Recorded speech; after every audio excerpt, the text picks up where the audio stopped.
Heyo everybody, Haku here with my live reaction for Omniscient Reader or Omniscient Reader's Viewpoint chapters 110, 111, and 112. Ideally, that's the plan, that's what I'm going for.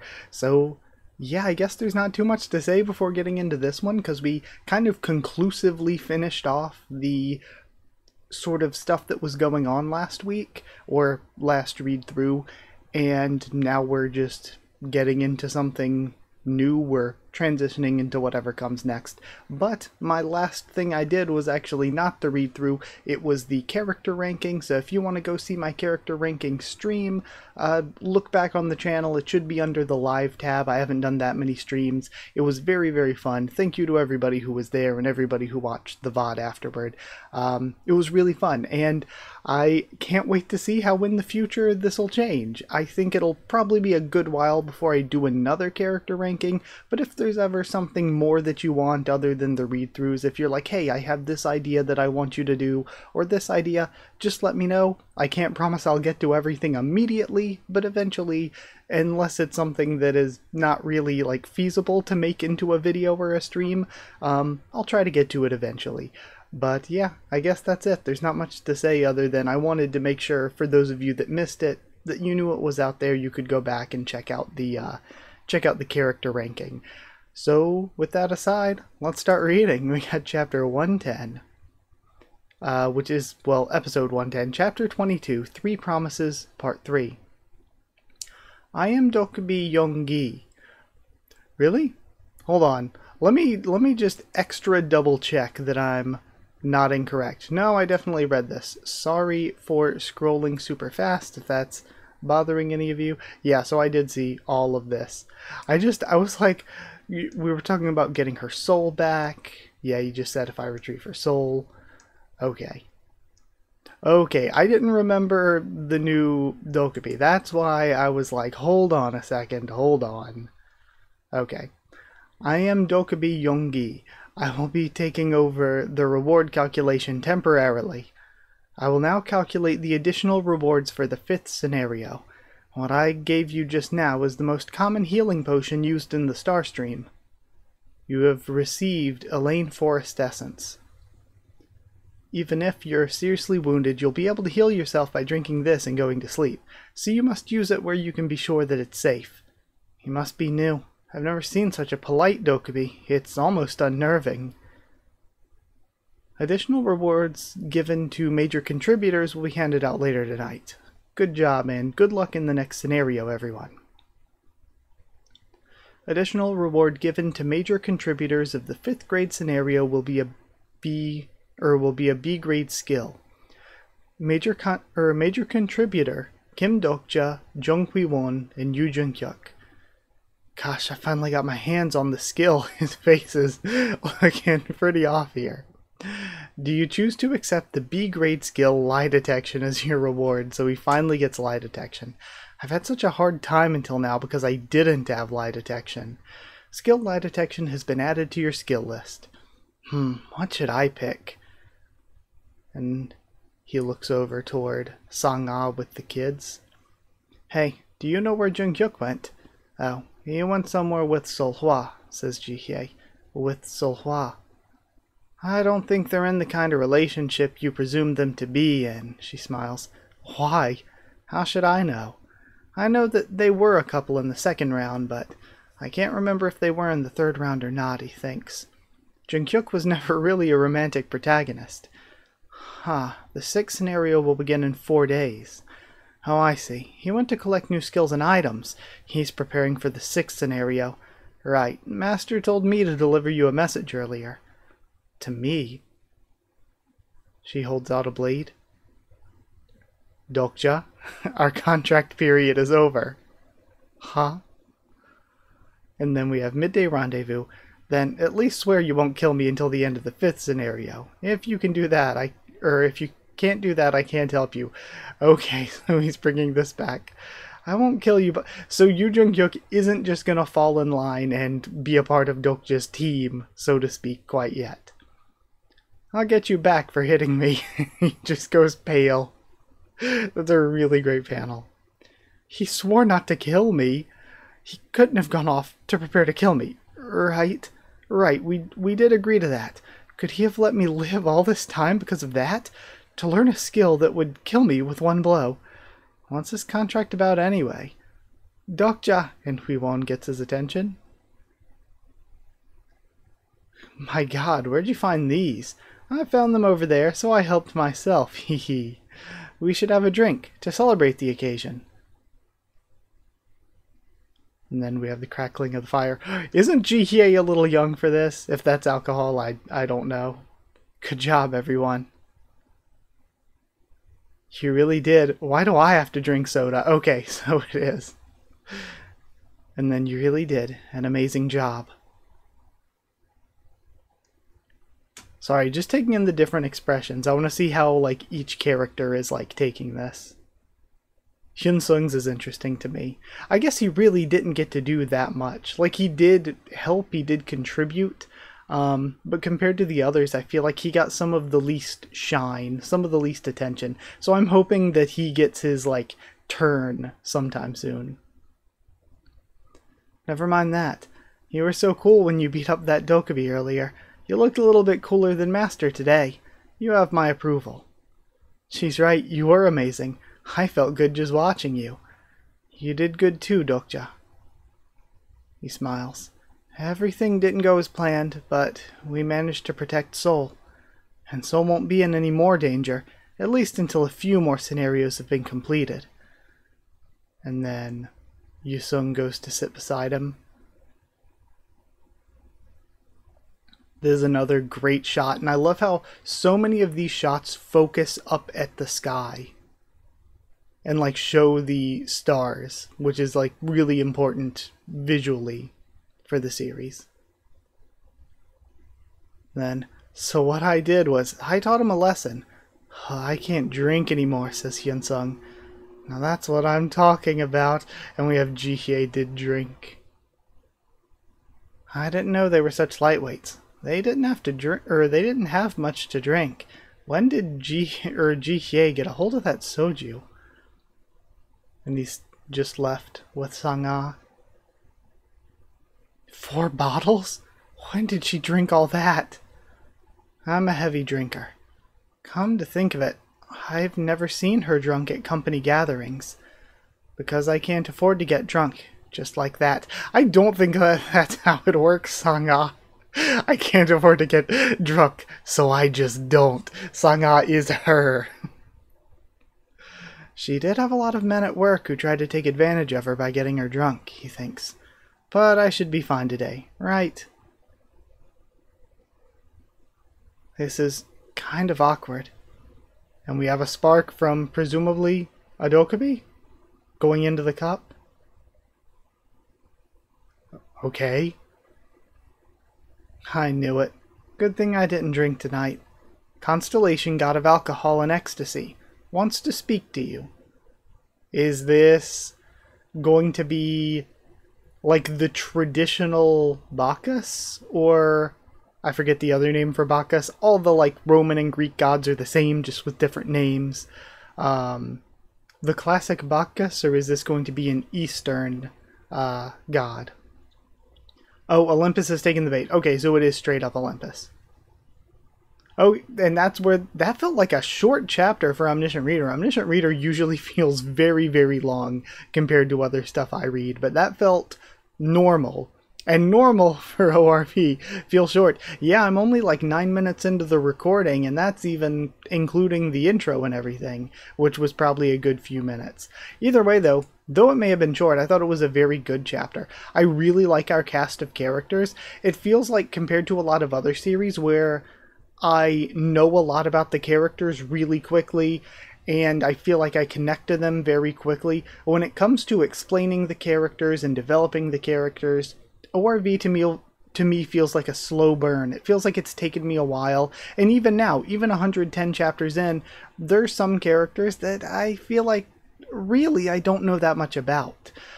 So it took a while to get here, but I think that slow burn series are rewarding, because when you take your time and just let the reader live through the story, just take your time with it, don't rush things, I feel like when you look back on it, it feels like you've been through more.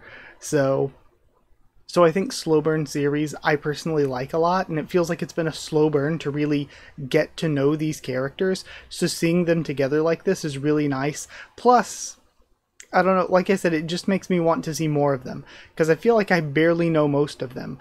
Like, Gil Young's been around for the entire time, but do I really know that much about him except for a few moments here and there? Same for Hyun Sung. Hyun Sung really hasn't done anything except for a few moments here and there. We're just now really getting into Sang-ah stuff more recently.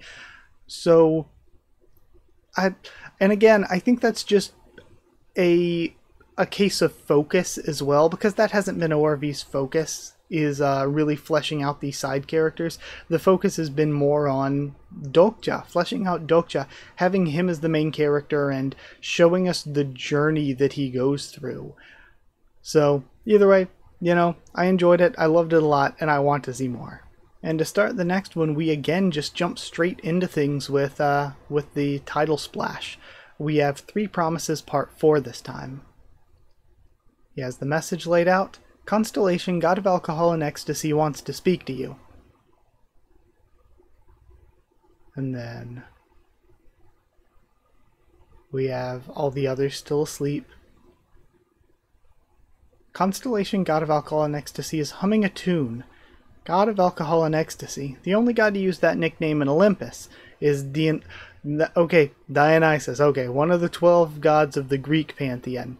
Okay, so Olympus, Greek, right.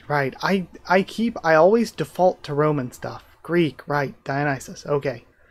One of the 12 gods of the Greek pantheon. And this is higher up the ladder than Ariadne then. This is like an actual god. I think he's telling us to drink some more. Let's go ahead then. You shouldn't drink too much, Sang-ah. One of us has to be sober. Can you not drink a lot, Dokja? I'm a bit of a light drinker. Then we cut forward a little more. I think he wants us to drink more. And are they on their last one? Okay, no. I think there might be more. I thought that shot was going to tell us that they were on their last one, but no. It's good to have someone to drink with. I was getting a little lonely. What? I think she's sitting closer to me than before. Dokja? Yes? She leans in. Something's not right. There's no way something like this would happen to me. And see, ordinarily, I'd think this is a sweet moment, because I think from the beginning, as much as like I like Huiwon more, as much as I like who was I thinking of? Soo Young more, as much as like I would, if I were in Dokja's shoes, would be going like full bore toward Huiwon or Soo Young. Dokja as a character seems like he best fits with Sang-ah, and also, well, you know, in a narrative sense, I guess, not in a real-world sense. In a real-world sense, I actually think Dokja's relationship with Huiwon is better, because they seem like genuine friends, where Huiwon isn't afraid to just, like, joke around and be goofy with Dokja and everything. But in a narrative sense, Sang-ah seems like the typical love interest for the main character. So in that sense, I most envision, if Dokja ends up with anyone by the end of the series, it being Sang-ah. But the reason that I was like, oh, normally I'd be happy seeing this, the reason why I'm not here is because we saw before where the Olympus gods were manipulating the situation surrounding Sang-ah, and I think once again, Sang-ah might be in a place where she's being manipulated by Dionysus here. So, in a sense, I more feel sketched out and bad for her, because I don't 100% know if she's like really up to this whole scene or if she's being manipulated. Something's not right. There's no way something like this would happen to me. Personal skill of the fourth wall has made you a little sober. He gets this flash of clarity and moves back away from her. Sang-ah, get a hold of yourself. Right, something like this would never happen to me. There's no way someone as thorough as Sang-a would do something like this. What? Oh, huh? And she comes back to her senses. Oh, my. What was I doing just now? Or why don't we stop playing and start discussing things? Damn it, I feel a little pitiful. And the music notes start to spell things out again. Or actually, maybe they dissipate from being in the shape of music notes. Personal skill, Otherworld Interpreter, level 2 has been activated. And then they spell out, you've spoiled the fun. Okay, so it was, again, just a manipulation. And then the Great Hall started reacting. The gods of the other world must have sensed our Dionysus's presence. It may just be letters, but he addressed us directly. I guess it's because he's one of the 12 gods of Olympus. It's quite reckless of him. Only the top constellations can directly communicate with this world, without using an incarnation or a Dokkaebi as a medium. It's quite taxing on the plausibility, too. That's why most constellations deliver their messages through indirect means. If you're that confident, why don't you appear before us? That would really be straining plausibility. I hate those damn tentacles. He won't admit he's not powerful enough to fight them. I can't be bothered to fight them, and you'll all be dead if I go there myself. Well, it's true that Seoul will be in ruins when someone on his level makes an appearance. And then, that's how my father killed my mother. What does he mean by that? He must be referring to the legend behind his birth. From what I know, Dionysus was born between Zeus and Princess Semele of Thebes.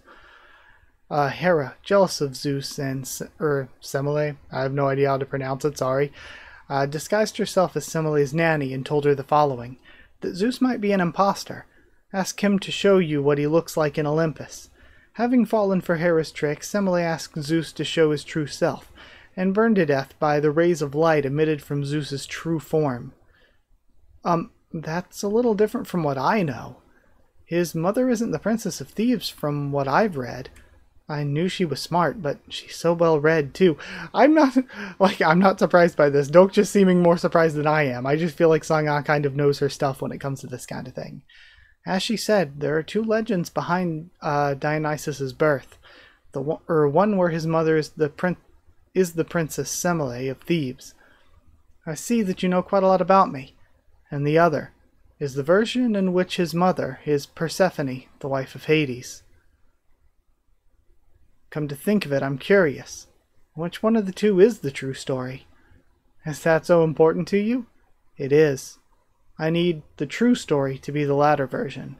The reason I went along with Viewpoint and started a party was so I could lure out Dionysus. Dionysus, son of Persephone. If she is indeed his mother... So, wow.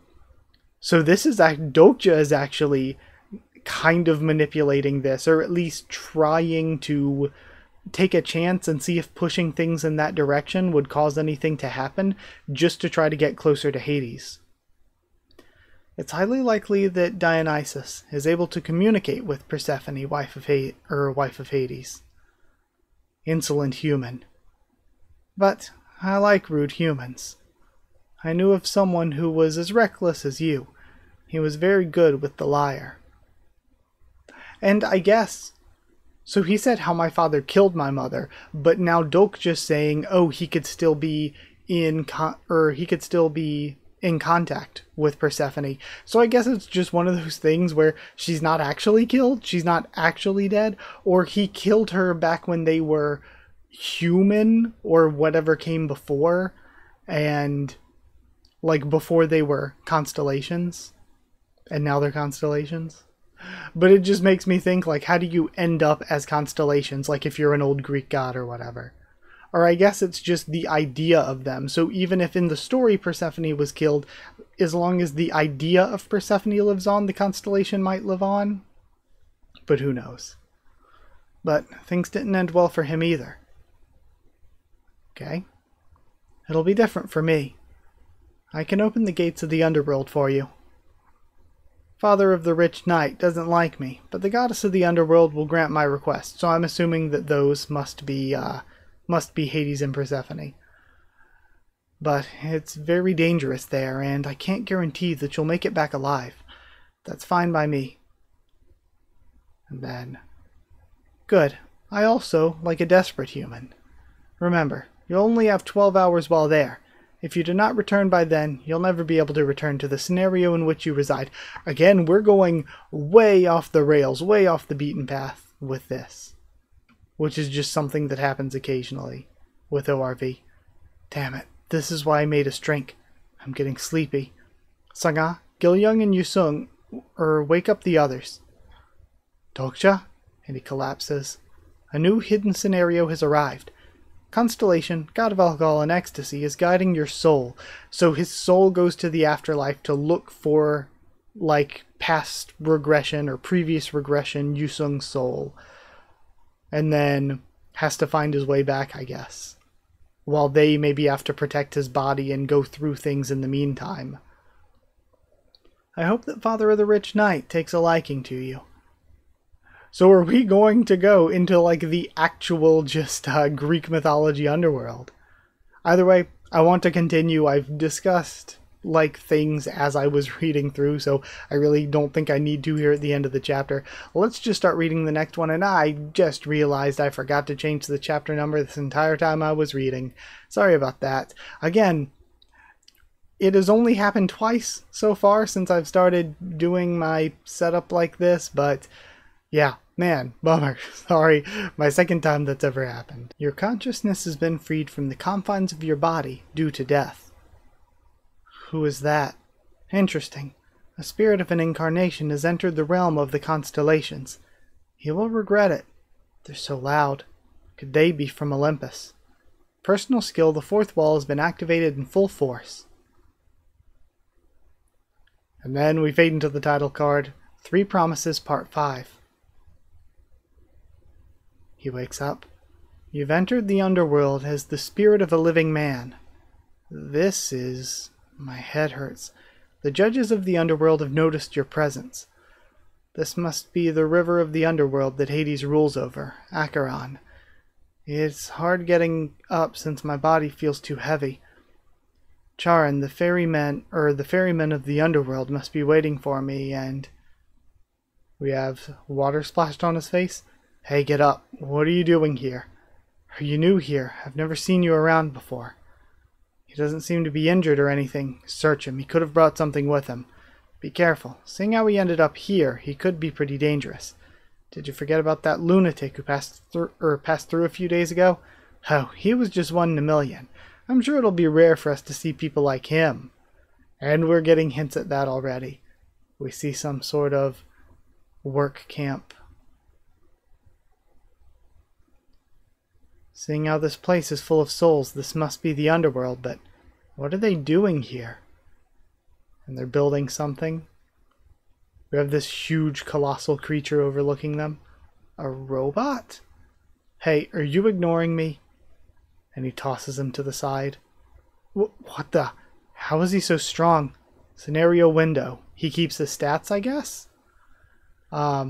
Category hidden, difficulty A+, clear condition, find a way back to the realm of the living and avoid being caught by the judges, time limit 12 hours, reward 10,000 coins, penalty for failure, you'll be forced to become a citizen of the underworld. I've received the scenario. The duration is exactly as Dionysus told me. But why am I here? I should have ended up by the banks of Acheron. Damn you. How dare you do this to me, who was once the hyena of the final night? He must be a nobody, since I haven't heard of him. Hey, you stray dogs, what's going on? Stray dogs? Did something fun happen? Oh my god. That's insane. I did not expect this. We are in the afterlife, I guess. Let me join, huh? I'm sick and tired of building that robot all day here. And then, it's the lunatic. Run! Lunatic? Huh? Hey, what are you doing here? Who is he, and why is he acting like he knows me? I'm surprised that Dokja doesn't immediately realize. What, you don't recognize me? Did you really forget?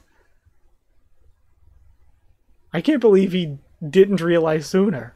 Like, even if his hair was kind of messy. Kim Namu... I mean, I can imagine. Like, of course he's in the underworld, but like billions of people have died or whatever, and he wouldn't really be expecting to see an individual one of them, especially when I, reading this story, have the knowledge that we're only going to be getting things applicable to this story, whereas if you're actually living it as a character, it could be anything. Damn it. Of course the underworld's where the dead end up. How could I have missed the fact that the people I've killed would be here? Hey, come on, don't be like that. We're both dead already now, right? So, who was it that killed you? Tell me. Come on. I wonder what he's gonna say. We have the people working. There's no doubt about it.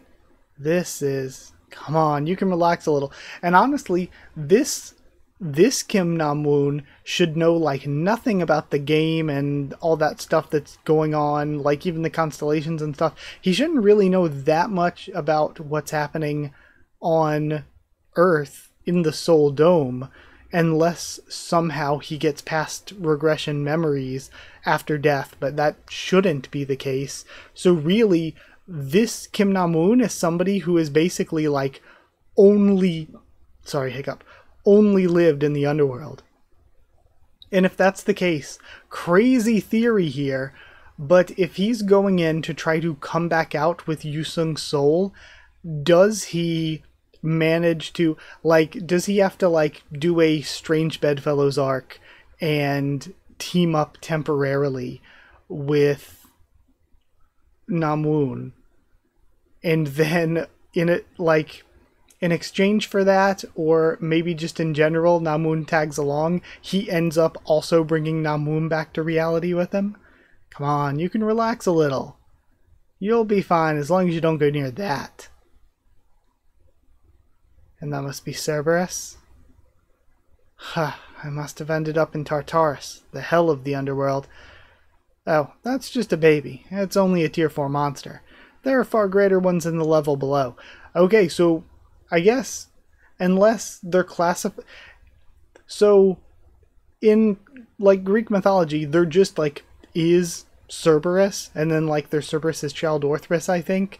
So, if this is just a baby and it's just a tier 4 monster, then either this is just a tier 4 monster and the real Cerberus is out there somewhere, or in the world of ORV, Cerberus isn't a constellation or its own unique individual thing. It's just a type of monster, a name of monster. So, how does it feel to have ended up in hell? Seriously, you're laughing? Also, I guess, are there multiple different types of afterlife? Or is the Greek afterlife canon to... Is it canon to... This is the question. Is the Greek afterlife canon to ORV? Or are all of the different afterlives canon to ORV? Or is there some sort of united canon where this is Tartarus, this is the hell of the underworld, but also Tartarus and hell and wherever else, like I'm forgetting. I'm not even going to try to think of it. Is it Naraka? No, that's probably not it. And then of course like Jigoku, and like I'm trying to think, but like, are they all just the same concept? Are they all the same place? So is it like, is there just a shared unified after, like, that's the three options: shared unified afterlife, every afterlife is canon but Nam-woon just ended up going to the Greek one, or the Greek one is canon. There's something I want to ask you. What is it? Isn't there anyone else down here besides you? Well, there's you, not me. I've been looking around, but I don't see a single person that I recognize. Like Myung-il-sung, the Catastrophe of Questions, or Sung Minu, the humanoid demon. Not that I know of. I'm the only one from the subway that ended up here. Well, Hades' underworld is just one of... Well, I did the thing. I did the thing that people reacting to stuff do, where I went through this whole discussion for something that would be answered in like one panel. Hades' underworld's just one of many afterlives. They must be in the other ones. Did you by any chance see a young woman who passed by recently? A young woman? She has white hair and has a ponytail. She's quite pretty. Bad luck. She went to, she went to like the Christian afterlife or something. Oh, I get it now. Has he seen her? Did you die trying to save a girl? Gosh, that's the problem with your generation. You think love is something great enough to die for. That's so old-fashioned. Did you see her or not? Just answer me. I haven't. Too bad you didn't get to see your girlfriend. Then, I guess Yusung's spirit didn't come here. She may not have crossed Acheron just yet. His face in the background. But since her spirit's from a different world, she will be exiled out of this world in due time. I must find her spirit before that happens.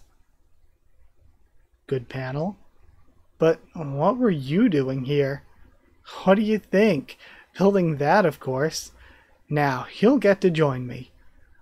That. Do you see that thing that looks like a robot? That is a Titan soldier. So they're just building robots in Hades. Hades must be preparing for Gigantomachia already. He sure is different from the other Olympian gods who just sit around doing nothing. This way, come with me. What is it? The Overseers are coming. I mean, what is the end game for the constellations really after Armageddon / Ragnarok / Gigantomachia? Like, what is the real, like, end game, I guess? Or does it all just reset? Like, I know we've talked about it before, like, the series has talked about it before, but I don't remember if we know, like, what the actual, like, end is. Or if there even is an end, or if it just repeats, like, again, using different religions from around the world, if it's just, like, the cycle of existence is like a culpa. There's a place I've been working at. Go there and pretend to be hammering something. You need to be working extra hard if you're new here. Then, hidden scenario, a stroll through the underworld, category hidden, difficulty A+, clear condition, find a way back to the realm of the living and avoid being caught by the judges, 12 hours, 10,000 coins, we know the recap. And that's where we're going to end. Very fun, very good. I love this. I think that this is good. We just give me a taste of what the next arc is going to be, and then we can really get into things next time.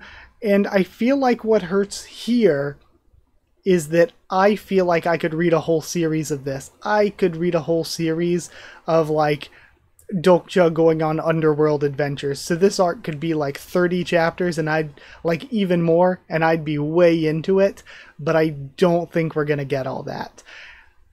I'm excited though. This is so fun. We're getting deeper into the constellations, deeper into how the world of ORV works, and like, it was confirmed, all these different afterlives do exist simultaneously, and you just have to hope you get sent to the right one. Because let's say you get sent to, like, is it the Duat? Is that the Egyptian afterlife or something? It's like, don't want to be sent to Christian hell, or like Jewish Sheol or Gehenna or whatever. I don't know exactly what it is. Would not like to be sent to the Duat. That's probably bad. Or is the Duat just kind of like purgatory? I don't really remember.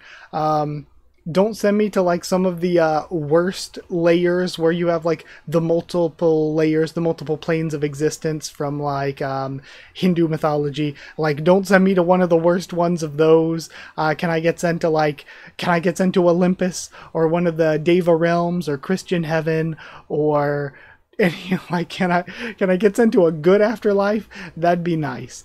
Can I cross the Japanese field of reeds or whatever? Send me to a good one. But all of these exist. I love developing this world further, developing the characters further, even though Dok's just seemingly going to be away from them for a bit. I'm happy with it. Again, if he comes back and he brings the past regression Yusung and Namun Kim back with him, if he even runs into others, like maybe Myung Il Sung redeems himself somehow, and we get back to the real world, like, that's going to be fun. I love this concept. And I love that this is something that ORV just does. The way it just goes out there, where it's like, okay, you know, we're in this world, which we can't tell if it's the real world that Dokja was living in, or if it's the world of the book.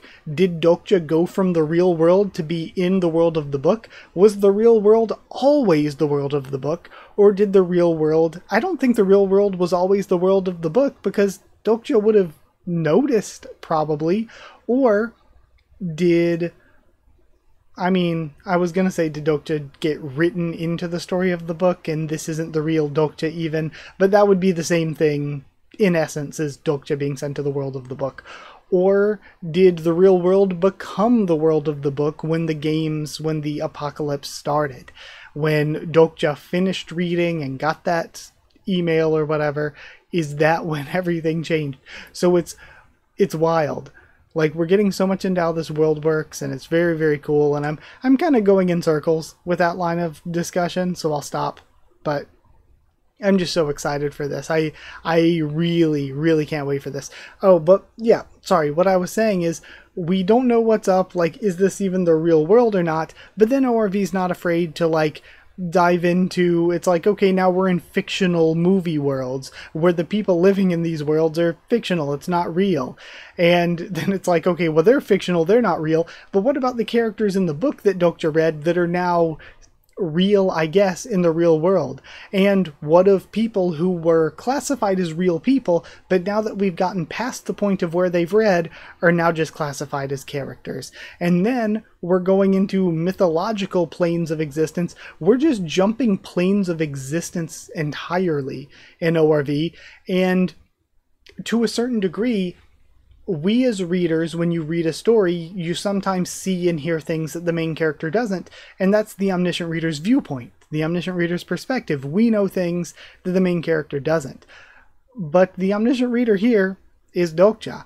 We pretty much just see everything all the time from Dokja's perspective. What we're told is only what he's experiencing, and we don't really get told things away from Dokja, which is something that I think, again, when I talk about some of the other characters not being built up or built up much because that's not the focus, or the same with the world building, it's because ordinary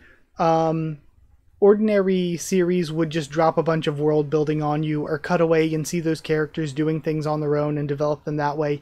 But we don't really get to experience things that Dokja isn't experiencing. We're here for his story specifically. And here's the thing, if he is the Omniscient Reader, we cannot... It's like the theory that only you're real. Nobody and nothing else is real. For all you know, you could just be trapped in a simulation in some plot or in some pod somewhere. You're in a matrix essentially, and nothing and no one except you is real. But for this series, we don't know if that's true for Dokja. Like, that could just be true. Dokja could have read that story, got that email, and for all we know, in reality, he's still just sitting in a single moment of time, frozen on that train, looking at his phone, and everything he's experienced in this game, we have no other perspective to tell us that that's the truth. Everything that he's going through now, when he goes into these movie worlds, when he goes here into this, we have no real 100% way of telling that anyone other than Dokja or anything other than Dokja is real. What we're seeing is only Dokja's experience. So yeah, with all that aside, I just wanted to sit and talk about Omniscient Reader a bit. I'll end things here. Got to get this video up. Like if you did like the video, comment down there too. Tell me what you thought of this week's set of chapters, my thoughts and reaction to them. Sorry if it's a little bit short. It's probably like 40 minutes, so it's not that bad. I'd love to do longer ones, but I just really need to stop being so behind on everything. Like, comment, subscribe, follow on Twitter if you want. If you want a link to the Discord server, let me know. If you want to help support the channel by dropping a super thanks, it'd be appreciated. Or if you want your name at the end of every video, you want One Piece videos a little bit early, then you can hit join down below, and or go to patreon.com/HakuOfTheTubes, or a link will be in the description to become a patron. Thank you so much to people who are already patrons and members. Thank you to Chosen Regular Evan Holly, Magical Girls, Noah, Abyss Knight, J.A., and DD-Man. Cherryton students, David Langstaff and Folded Goal, Slayer candidates, SG and Stan Cedar, and Pure Element, Pate Ardial. Thank you so much for watching. Thank you for your support, and I'll see you all next time.